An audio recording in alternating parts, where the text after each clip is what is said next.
Welcome to the guide, Exile. Are you looking for a solid boss killing build?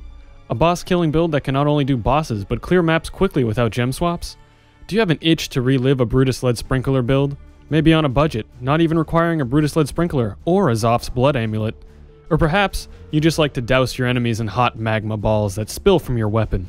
If this is the case, you will most definitely want to check out this Ball Toss Berserker, utilizing the Ngamahu's Flame unique axe. This axe quickly became one of my favorite uniques upon its release, and I have played around with a few different build styles with it. This axe is very powerful due to the fact that it has a built-in Molten Burst skill that has a 20% chance to proc upon hit. This skill is very similar in nature to Molten Strike, tossing out 3 molten balls on its proc. Now, since the skill gem is built into the weapon, we can place 6 support gems into the weapon unlinked, and they will all support the Molten Burst. This gives you an effective 7 link on your axe. Now, after making my Brutus-led Sprinkler build back in 2.6 and an Ngamahu Cycloner in 2.5, I really wanted to see how this axe's Molten Burst synergized with Molten Strike, and mainly to see how many balls per second we could get. So along with the axe, we will be using 2 Wildfire Jewels to add even more balls to the mix. I will get into the specifics of how many balls we will be throwing out in the coming section, but for now, let's get into how the build works and what it is capable of. As a side note, all of the footage seen in this video was done on a 4-link Cyclone with Fortify, and a 6-link Molten Strike, swapping fire penetration for Fortify in some scenarios, along with a +3 Molten Strike projectiles helmet, and pretty average gear to keep it budget friendly. I would also like to thank Krillox and Johnny Walker 92 for both of their versions of this build that are posted on the Path of Exile forums, also linked in the description below, and the inspiration to make this build even more budget friendly.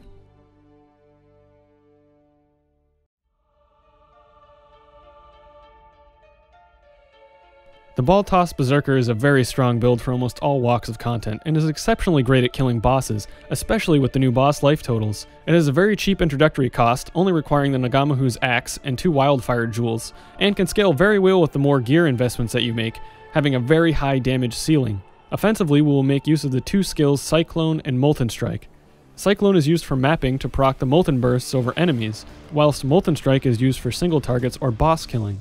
We will also be using Avatar of Fire from the tree. Since Ngamahu's Flame converts 50% of our physical damage to fire, we can now perform 100% converted damage to fire, allowing us to make full use of elemental penetration. We need Avatar of Fire to fully convert our Cyclone and Molten Burst, but not our Molten Strike. We will also be grabbing Elemental Overload for more elemental damage, Iron Grip for applying our strength bonuses to our projectiles, and Point Blank to gain another more multiplier to our projectiles, since they do not travel that far. Finally, we make use of Anger and Herald of Ash to gain more base fire damage, a Wise Oak Flask for elemental penetration, and an Ancestral Protector to grant us more attack speed when up. Defensively, we are a Berserker, so we will be mainly making use of Cloaked and Savagery paired with Vaal Pact to keep our health pool flickering just how we like it. Along with these, we will have a cast when damage taken set up with Enfeeble, Vortex, and Bladefall that will trigger on Savage hits. This weakens the offending monsters, chills nearby targets to slow them, and then leeches 100% of the damage from the Bladefall and the Vortex back to us. Depending on the map, we can also make use of Fortify in one of our links to provide us some more defense. Finally, we will be getting as much life on gear as possible, easily going over 7k life with proper gear investment. With all of this, we absolutely tear through maps and shred bosses. As always, mapping with the Ngamahu's axe is a blast and very satisfying. Once we get to bosses, we throw down an Ancestral Totem and cover the boss in hot molten balls. So how many balls are we actually throwing out? Well, with an endgame setup, as you see here with the Molten Strike projectile enchantment, we will generate the following. We are attacking at about 9 attacks per second. That means from our Molten Strike, we are producing a total of about 90 balls per second. This is 3 balls from the base of the Molten Strike, 2 from each Wildfire Jewel, and 3 from the enchantment, for a total of 10 balls multiplied by 9. Our Ngamahu's axe has a 20% chance to proc on hit, but has an internal cooldown of 0.15 seconds, meaning that it can only occur 6.6 times a second. Since we are attacking faster than this, if we get perfect procs, we produce a total of 46 balls per second. This is 3 plus 4 with greater multiple projectiles for a total of 7 balls times by 6.6. Together, this is around 136 balls per second with perfect procs. If we add a Dying Sun to the build, it will be 108 balls per second from Molten Strike and 60 balls per second from Ngamahu's, for a total of 168 balls per second. Now, of course, this is perfect scenario calculations, and for the most part, it'll be closer to about 113 balls per second with no Dying Sun, accounting for average Ngamahu's procs. Now, if you want to experiment with this build, the passive trees and the path of building paste bin are included in the description.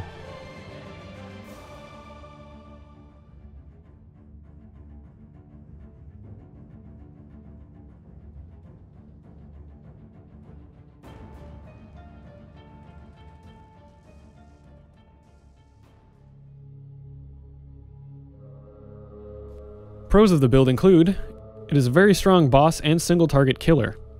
It has acceptable to fast clear speed depending on your gearing. Low entry cost with high gear and damage ceiling. It's a Berserker, what else is there to say? The cons of this build include, we are Vaal Pact, so it can become uncomfortable, and is not exactly labyrinth friendly, but there are of course workarounds as mentioned in later sections. We do have Berserker increased damage taken, which makes us more susceptible to damage.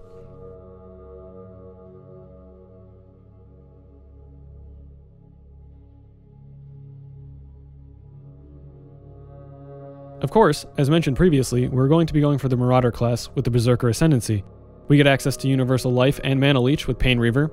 Cloaked in Savagery provides us with 100% of our damage leached upon taking a savage hit, melding very nicely with Vaal Pact, meaning that even our cast when damage Blade Falls will leech us to full life. Crave the Slaughter and smaller nodes provide us with more mobility speed for our Cyclone if we have not been hit, or increased attack speed to proc more Ngamahu's Molten Bursts. Finally, Aspect of Carnage provides us with a juicy 40% more multiplier, basically giving us another gem link.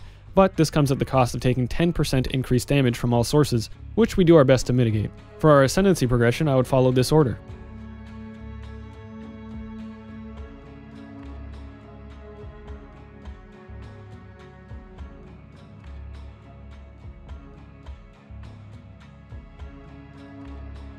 Within our passive tree, we grab the following keystones.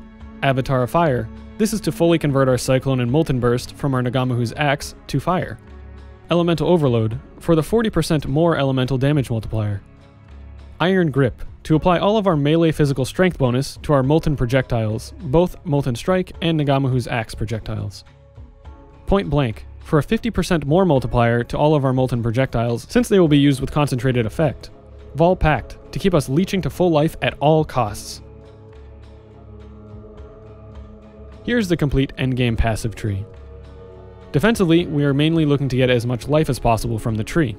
Offensively, we pick up some axe nodes, but we mostly focus on scaling our attack speed, projectile damage, and elemental damage to best benefit our molten projectiles.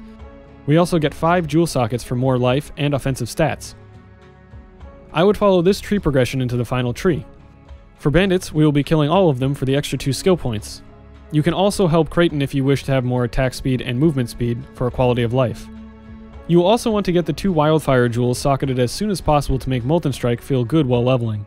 These are socketed in the jewel sockets to the left and right of the Marauder start. We also grab Resolute Technique just for leveling purposes. Here you will want to be set up to grab Avatar of Fire at level 55 when you can equip your Ngamahu's Axe. Around this level you will want to drop Resolute Technique and go for Elemental Overload, and will want to ensure you start getting accuracy on your gear. Some useful pantheons for the build include Soul of the Brine King. This is great for avoiding chain stuns while attacking on single targets. This is best used in Guardian or Shaper maps. Soul of Lunaris, for increased movement speed while mapping with Cyclone. Some minor nodes include Soul of Tukuhama, for when sitting stationary against Guardians or Shaper for some more physical mitigation. Soul of Gruthkul, for general mitigation while mapping or on bosses. Soul of Yugal. This helps you deal with Reflect, however it should be mostly non-issue with Berserker Leech.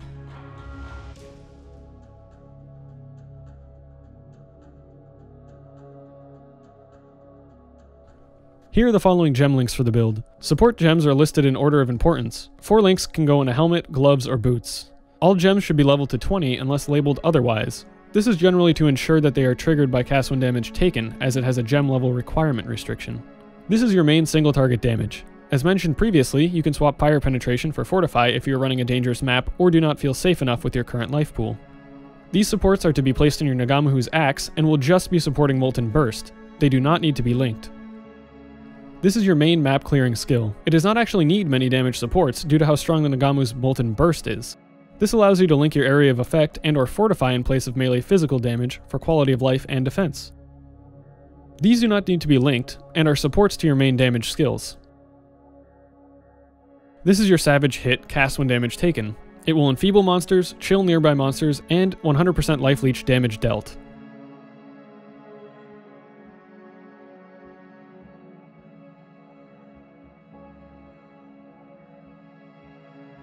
The only required uniques for this build include Ngamahu's Flame.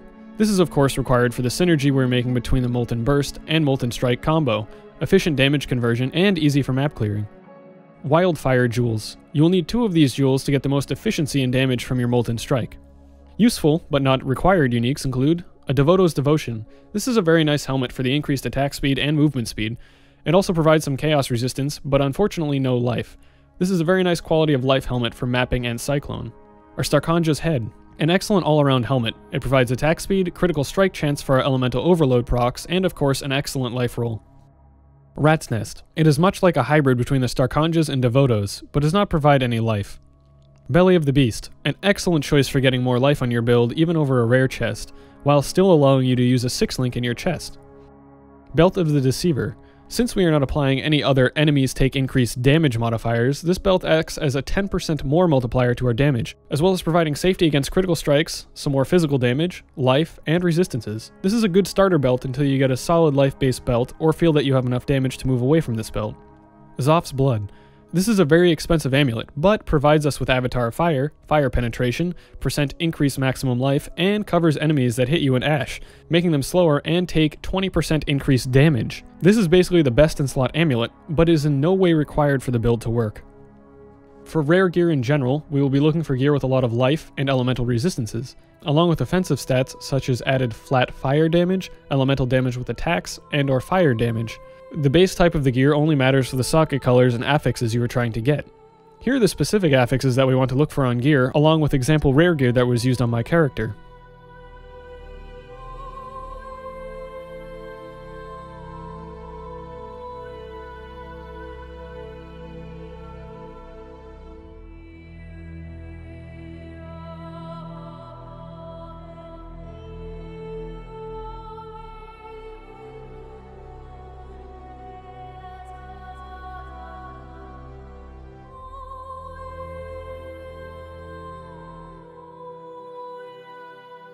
There are only a few requirements of your rare gear. You want to get at least 500 plus total flat accuracy on your jewelry, gloves, or helmet. This is so that you are at or above 85% chance to hit, as we do not have Resolute Technique in the endgame.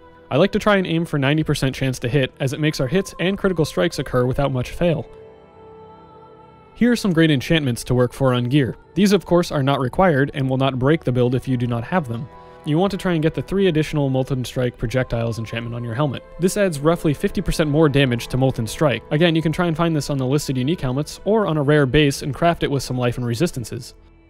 For boots, you will want to try and get the damage penetrates 10% of enemy resistances if you have not killed recently. This is a great enchant for single target fights such as Guardians or Shaper, where you will not be killing monsters that frequently.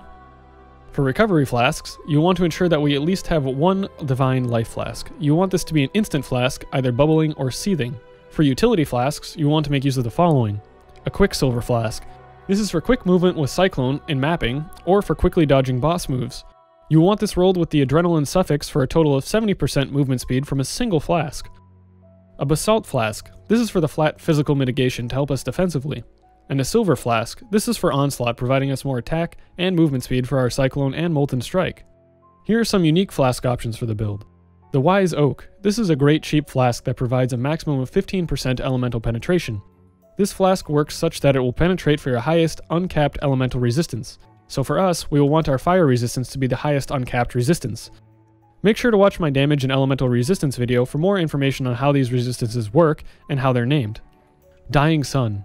This is an amazing flask for the build, as it not only provides us some defense for reflect monsters, as it is a ruby base, but 2 more projectiles for both our Ngamahu's Molten Burst and Molten Strike, bringing us to a total of 4 more projectiles. As mentioned previously, this seriously amps up our damage output to a maximum of 23.5% more damage to our build.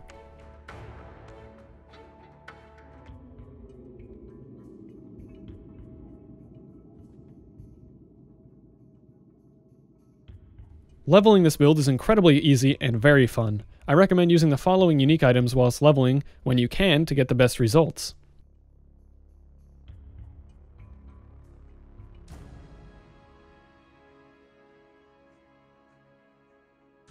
As for your skill gem progression, I would recommend doing the following. At level 1, you want to get Cleave, Molten Strike, and Ruthless, along with 2 axes or swords. Cleave works very well for single target as well, until we get our Wildfire jewels socketed. At level 4, you will get an Ancestral Protector to help you with single target. At level 10, we will pick up Leap Slam for movement, and we will link Cleave with Ruthless and Maim. At level 12, you will get Sunder linked with Ruthless and Maim and drop Cleave. At level 18, you can begin using a Herald of Ash, as well as link your Sunder with Ruthless, Maim, and melee physical damage. You can also link your Molten Strike with melee physical damage, added fire, and elemental damage with attacks.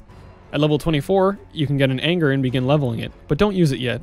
Instead, you can get a Hatred aura, as this will give you more damage than Anger at this point since you do not have Avatar of Fire. You will just have to manage your mana properly with a Flask. At level 28, you'll want to get Cyclone and link this with melee physical damage, Ruthless, and added fire. This is used for clearing out regular enemies from here on out. At level 38, we'll want to link Molten Strike with Multi-Strike, Elemental Focus, and Elemental damage with attacks. From here, you will want to fill out the rest of your gem links and supports as listed previously, using your elemental supports more as you gain more added sources of elemental damage, and when you get Avatar of Fire. If you make use of the leveling uniques and proper supports, you will be cruising through leveling and absolutely demolishing bosses. A very, very fun and satisfying build to level. A quick note on the Labyrinth. Since we are Vaal Pact by Uber Labyrinth, it can be a pain to run it. I recommend that you either take a few more life flasks and make use of the Soul of Rysthala Minor Pantheon to regenerate life flask charges for traps, or unspec out of Vaal Pact for trap sections and spec back into it for Aspirant's Trials, costing 3 respec points in total.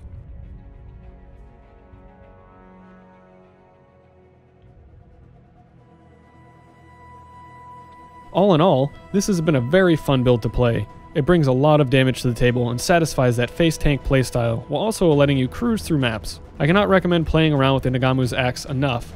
It just brings so much to the table. The Baltoss Zerker is a great build, and even maybe a good league starter if you can get your hands on an early Ngamahu's, while also allowing you to really expand its power through the enchants and solid rare jewelry and jewels over the life of a league.